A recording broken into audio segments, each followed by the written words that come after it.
নমস্কার বন্ধুরা, welcome to Bithi's kitchen. আজকে আমি তোমাদের সাথে শেয়ার করব মিষ্টি কুমড়ো আলু দিয়ে নিরামিষ একটা তরকারি, যেটা রুটি, লুচি, পরোটা সব কিছুর সাথে কিন্তু ভীষণই ভালো লাগে, আর গরম ভাতের সাথে তো অসাধারণ লাগে। তাহলে চলো দেখে নেওয়া যাক আমি কিভাবে রান্নাটি করি।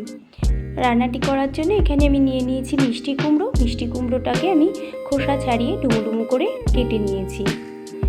আর মিষ্টি কুমড়োর মধ্যে দেওয়ার জন্য আমি এখানে একটা বড় সাইজের আলু ডুমো ডুমো করে কেটে নিয়েছি। রান্নাটা শুরু করব, তাই গ্যাসের ফ্লেমটা অন করে আমি একটা কড়াই বসিয়েছি। তার মধ্যে দিয়ে দিয়েছি সর্ষের তেল। এবার তেলটা ভালোভাবে গরম হলে প্রথমেই আমি আলুগুলো ভেজে নেব। আলুগুলো একটু লবণ দিয়ে, সামান্য একটু লবণ দিয়ে আমি ভাজবো। দেখো আলুগুলো ভাজা হয়ে গেছে। এবার আলুগুলো আমি তুলে রাখছি। এবার ওই তেলের মধ্যেই আমি মিষ্টি কুমড়োগুলো হালকা করে একটু ভেজে নেব। সামান্য একটু লবণ দিয়ে দেব। এবার লবণ দিয়ে কুমড়োটা আমি হাই ফ্লেমে 4-5 মিনিট ভেজে নেব, হালকা করে ভাজবো। কুমড়োটা দেখো 4-5 মিনিট ভাজা হয়ে গেছে। এবার কুমড়োটা আমি তুলে রেখে দেব।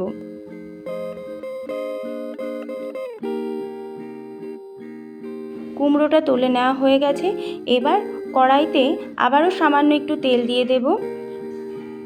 তেলটা গরম হলে ওর মধ্যে আমি বাদামগুলো ভেজে নেব। তরকারিতে আমি বাদাম দেব, তার জন্য এখানে আমি বাদামগুলো প্রথমেই ভেজে তুলে রাখছি। বাদামগুলো ভাজা হয়ে গেছে। এবার বাদামগুলো তুলে রেখে দিচ্ছি।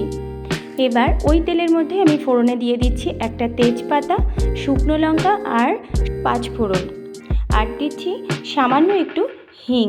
নিরামিষ রান্না, তাই আমি এখানে হিংয়ের ব্যবহার করেছি। এবার ফোড়নটা ভালোভাবে 10-15 সেকেন্ডের জন্য ভেজে নেব।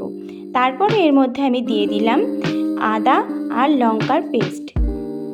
2 টিস্পুন মতো আমি আদা আর লঙ্কার পেস্ট দিয়ে দিয়েছি। এবার মশলাটা ভালোভাবে একটু 2-3 মিনিট ভেজে নেব মিডিয়াম ফ্লেমে। দেখো মশলাটা 2-3 মিনিট ভাজা হয়ে গেছে। এর মধ্যে আমি অ্যাড করে দেব একটা বড় সাইজের টমেটো কুচি। টমেটোটা দিয়েও আমি আরও 2-3 মিনিট ভাজবো। এর মধ্যে আমি সামান্য একটু লবণ দিয়ে দিলাম, যাতে টমেটোটা তাড়াতাড়ি সেদ্ধ হয়ে যায়। দেখো 2-3 মিনিট পরে টমেটোটা সেদ্ধ হয়ে গেছে। এর মধ্যে আমি কিছু গুঁড়ো মশলা অ্যাড করব। তার জন্য দিয়ে দিলাম 1 টিস্পুন জিরে গুঁড়ো, 1 টিস্পুন ধনে গুঁড়ো, আর দিচ্ছি পরিমাণ মতো হলুদ। হাফ টিস্পুন দিয়েছি আমি হলুদ, আর দিয়েছি 1 টিস্পুন কাশ্মীরি লঙ্কার গুঁড়ো। এবার সামান্য একটু জল দিয়ে সমস্ত মশলাগুলো আমি ভালোভাবে কষিয়ে নেব।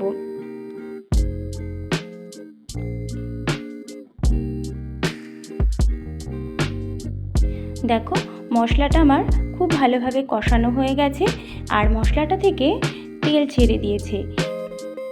এর থেকেই বোঝা যাচ্ছে মশলাটা খুব ভালোভাবে কষানো হয়ে গেছে। এবার আমি এর মধ্যে অ্যাড করে দিলাম ভেজে রাখা কুমড়ো আর আলু।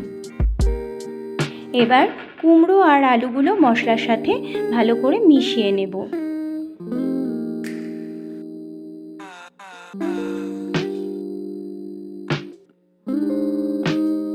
কুমড়ো আর আলুর সাথে মশলাটা খুব ভালোভাবে মেশানো হয়ে গেছে। এবার আমি 3-4 মিনিট মিডিয়াম ফ্লেমে ভালোভাবে কুমড়োগুলো কষিয়ে নেব। এরপরে আমি এর মধ্যে অ্যাড করে দিলাম ভেজে রাখা বাদাম। এবার বাদামটা দিয়েও সব কিছু একসাথে আমি আবারও মিশিয়ে নেব।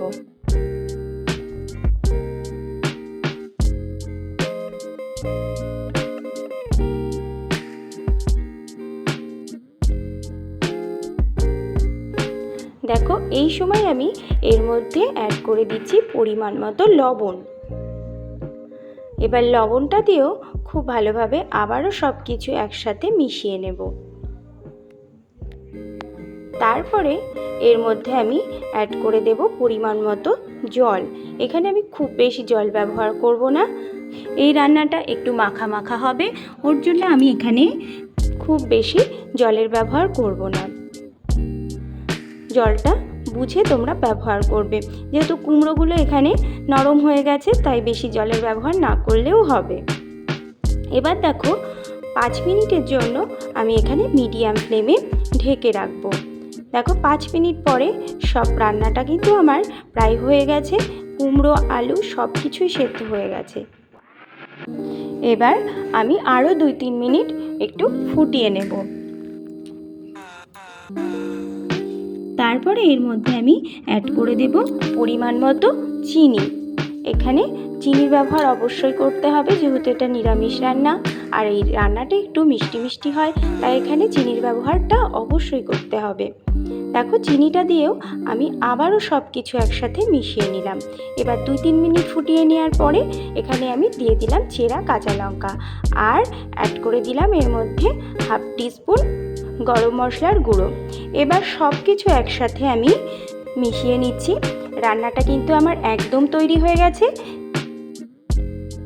এবার ফাইনালি আমি এর মধ্যে অ্যাড করে দেব কুচিয়ে নেওয়া ধনেপাতা। এই রান্নাতে ধনেপাতার ব্যবহার আমি করেছি, তোমরা চাইলে নাও করতে পারো। সবশেষে তোমরা ঘিও দিয়ে দিতে পারো, আমি এখানে ধনেপাতার ব্যবহার করেছি। এবার গ্যাসের ফ্লেমটা অফ করে দিয়ে আমি গরম গরম সার্ভ করব। এই মিষ্টি কুমড়ো আলু দিয়ে নিরামিষ তরকারিটি খেতে কিন্তু অসাধারণ হয়। তোমরা চাইলে একবার বাড়িতে কিন্তু অবশ্যই রান্না করে দেখতে পারো নিরামিষ দিনে, কারণ এটি খেতে অপূর্ব হয়। এটি ভাত, রুটি, লুচি, পরোটা সব কিছুর সাথে কিন্তু ভীষণই ভালো লাগে। তাহলে বন্ধুরা, আমার আজকের এই নিরামিষ মিষ্টি কুমড়োর তরকারি যদি তোমাদের ভালো লাগে তাহলে অবশ্যই একটা লাইক করবে আর কমেন্ট করে জানাবে তোমাদের কেমন লাগলো। তোমাদের এই সুন্দর কমেন্ট আমাকে রান্না করার উৎসাহ আরও বাড়িয়ে দেয়। আর আমার চ্যানেলের নতুন বন্ধু হয়ে থাকলে চ্যানেলটা অবশ্যই সাবস্ক্রাইব করে নেওয়ার অনুরোধ রইল। আজ তাহলে আসি, আবার হাজির হব অন্য কোনো রেসিপি নিয়ে। ভালো থাকবে, সুস্থ থাকবে। ধন্যবাদ।